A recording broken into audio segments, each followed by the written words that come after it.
This video has spoilers for pretty much every Fire Emblem game but Shadow Dragon, Demetria 776, Sacred Stones, and Fates. Take that how you will. I've been playing Fire Emblem Three Houses again lately, and I've been wondering, who would be the strongest Fire Emblem character? I looked online for a general consensus and I couldn't really find anything, so I did my own research. If you're a filthy casual, the first character you're likely to go to is Ike. He's the strongest lord after all, and he gained his title by fulfilling his destiny as a JRPG protagonist and killing God.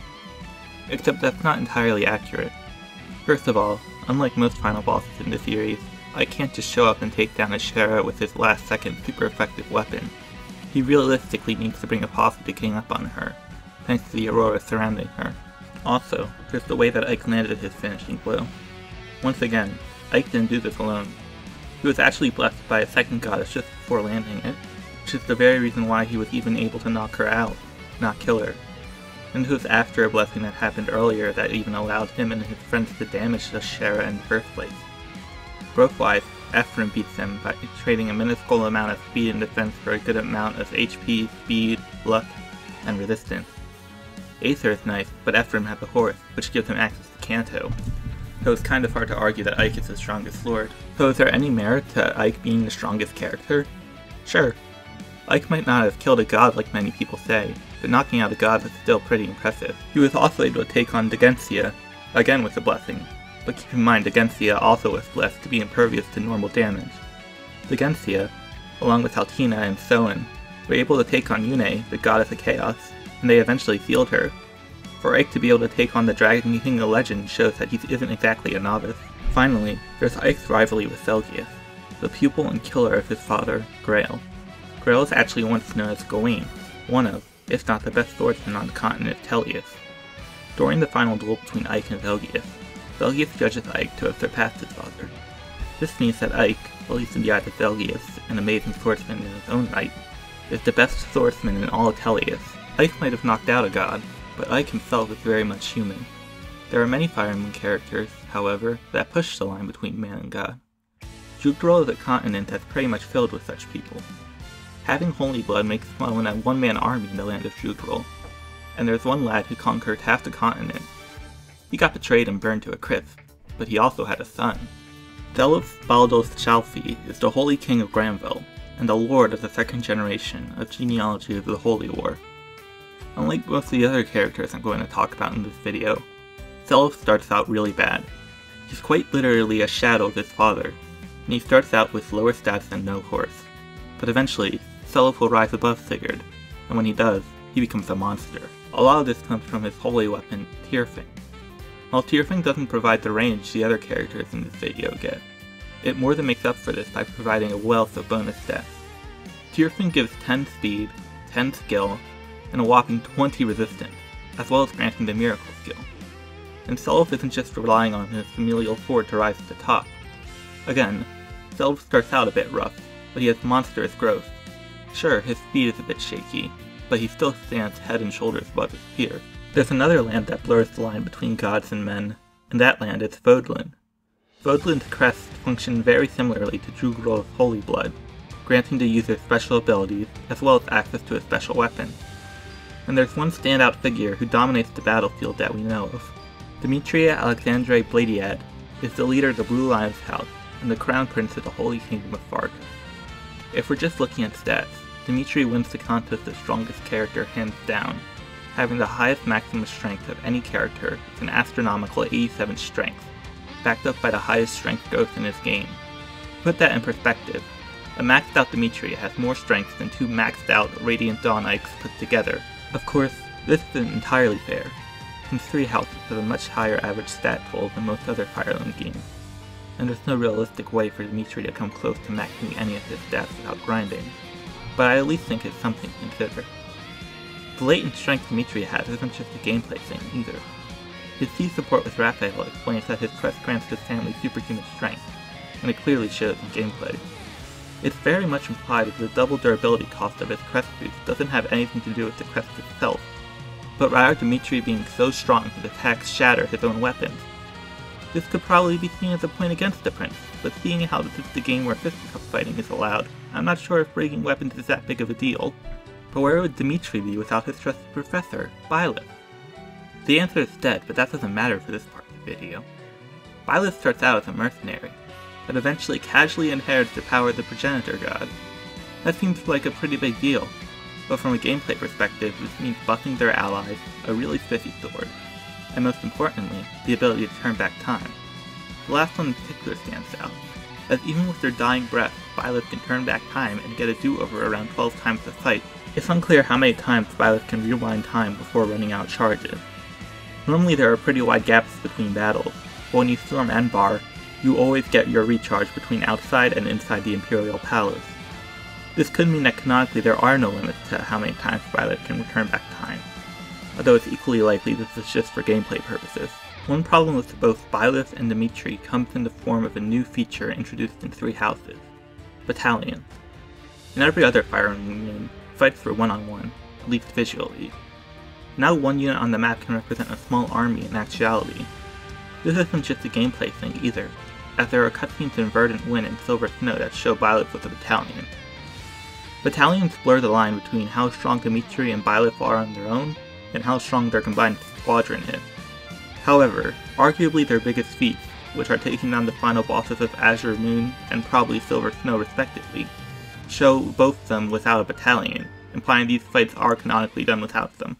Before I get on to the last character I want to focus on, I'm going to go over some honorable mentions. Julia wields easily the greatest weapon in any Fire Emblem game, the Book of Naga. 20 skill, 20 speed, 20 defense, 20 resistance, and 30 might on a tome that has weapon triangle advantage against all forms of magic is frankly ridiculous. For those of you who haven't played Genealogy of the Holy War, that's as busted as it sounds, and logically means you can count the number of enemies you'll be using it on with one hand. The problem with Julia is that she gets outplayed by Big Brain Manfroy, who isn't very impressive himself. Granted, this is before she gets the book, but I'm not sure if she'd fare well against the others I talked about. Edelgard and Lysithea are 2 ladies from Frodlan with 2 crests, and they have the destructive power one would expect from such a claim. Edelgard has the highest growth total in the game, with impressive stats all around, while Lysithea is hyper-focused on magic with fearsome spells such as Luna on command.